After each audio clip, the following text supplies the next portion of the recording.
भारत को 15 अगस्त 1947 को आज़ादी मिली, लेकिन आज़ादी की कहानी बड़ी लंबी है। आज़ादी पाने के लिए कई वर्षों तक लंबी लड़ाई लड़ी गई, तब भारत एक स्वतंत्र राष्ट्र बना। इन्हीं में से एक था भारत छोड़ो आंदोलन। भारत छोड़ो आंदोलन से अंग्रेजी हुकूमत की नींव हिल गई थी। आज ही के दिन यानी 8 अगस्त 1942 को भारत छोड़ो आंदोलन शुरू हुआ था। इस आंदोलन को अगस्त क्रांति भी नाम दिया गया। महात्मा गांधी ने इस आंदोलन की शुरुआत की थी। भारत छोड़ो आंदोलन के अगले ही दिन कई लोग जेल गए। यह आंदोलन अंग्रेजी हुकूमत के खिलाफ काफ़ी प्रभावशाली साबित हुआ और अंग्रेजी शासन की नींद उड़ गई थी। महात्मा गांधी ने 8 अगस्त 1942 को अखिल भारतीय कांग्रेस कमेटी के बॉम्बे अधिवेशन में इसकी शुरुआत की थी। भारत छोड़ो आंदोलन का प्रभाव देशवासियों पर काफ़ी गहरा पड़ा था। महात्मा गांधी ने इस आंदोलन के दौरान करो या मरो का नारा दिया था। करो या मरो के नारे ने लोगों को इस तरह प्रभावित किया कि अंग्रेजों को भारत छोड़कर जाना पड़ा। आंदोलन की शुरुआत करते हुए गांधी जी ने कहा कि अंग्रेजों को अब तुरंत भारत छोड़कर चले जाना चाहिए। भारत छोड़ो आंदोलन की शुरुआत के अगले ही दिन यानी 9 अगस्त को अंग्रेजी सरकार ने सैकड़ों लोगों को गिरफ्तार कर लिया। इसमें गांधी जी भी शामिल थे। इस दौरान कई लोग मारे गए थे। प्रत्येक साल उन लोगों को श्रद्धांजलि दी जाती है जिन्होंने भारत छोड़ो आंदोलन के दौरान अपनी जान गंवाई थी। आखिर क्यों शुरू हुआ था ये आंदोलन?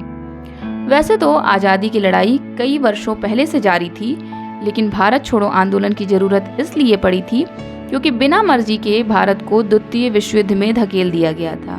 द्वितीय विश्व युद्ध में भारत के हजारों सैनिक शहीद हो गए थे और यही इस आंदोलन को शुरू करने का मुख्य कारण बना था। गांधी जी के नेतृत्व में शुरू हुआ यह आंदोलन, इसकी खासियत यह थी कि इसमें पूरे देश के लोग शामिल हुए थे, जिससे अंग्रेजी शासन की जड़ें हिल गई थीं। महात्मा गांधी ने ग्वालियर टैंक मैदान से करो या मरो का नारा दिया था, जिससे पूरा देश एकजुट होकर अंग्रेजों के खिलाफ खड़ा हो गया। बाद में ग्वालियर टैंक मैदान को अगस्त क्रांति मैदान नाम से जाना जाता है। इस आंदोलन की शुरुआत 8 अगस्त को हुई थी, लेकिन आमतौर पर लोगों का मानना है कि इसकी शुरुआत 9 अगस्त को हुई थी। इस आंदोलन के दौरान 14,000 से अधिक लोगों को जेल में डाल दिया गया था। भारत को 15 अगस्त 1947 को आज़ादी मिली, लेकिन इसकी कीमत बहुत भारी थी। हमें अपने देश का हिस्सा विभाजन के रूप में गंवाना पड़ा था, जिसमें भीषण त्रासदी हुई थी। लाखों लोग रातों रात बेघर हो गए थे और न जाने कितने लोगों को अपनी जान गंवानी पड़ी थी। इसी भारत विभाजन की मानवीय त्रासदी पर आधारित उपन्यास तमस लिखने वाले भीष्म साहनी का भी जन्म आज ही के दिन यानी 8 अगस्त 1915 ईस्वी को रावलपिंडी, जो कि अब पाकिस्तान में है, हुआ था। साहनी जी ने 1942 में भारत छोड़ो आंदोलन में सक्रिय भाग लिया था। तमस भारत विभाजन की मानवीय त्रासदी पर केंद्रित उपन्यास है। तमस का अर्थ अंधकार होता है। भारत विभाजन के समय की सांप्रदायिक विभीषिका, रक्तपात, हिंसा और उन्माद के साथ ब्रिटिश उपनिवेशवादी षड्यंत्रों और साम्राज्यवादी नीतियों के ऐतिहासिक दस्तावेज के रूप में तमस को देखा जा सकता है।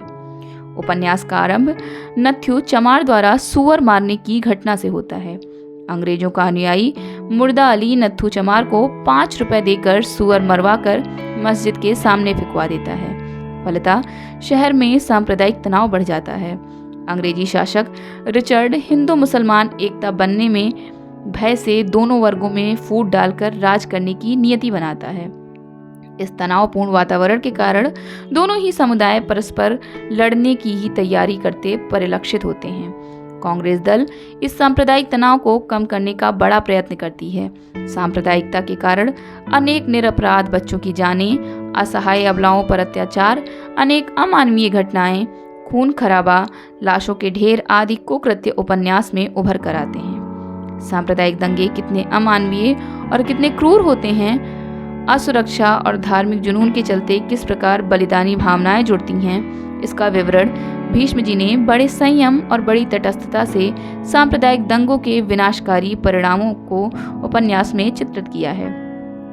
तमस उपन्यास के बारे में राजेंद्र यादव कहते हैं, भीष्म का उद्देश्य तमस में उस समय के लोगों की कहानी कहना नहीं, आतंक के माहौल को पुनर्जीवित करना है, जो सारी जिंदगी को छिन्न भिन्न किए दे रहा है, सारे मानवीय मूल्यों के परखचे उड़ाए दे रहा है।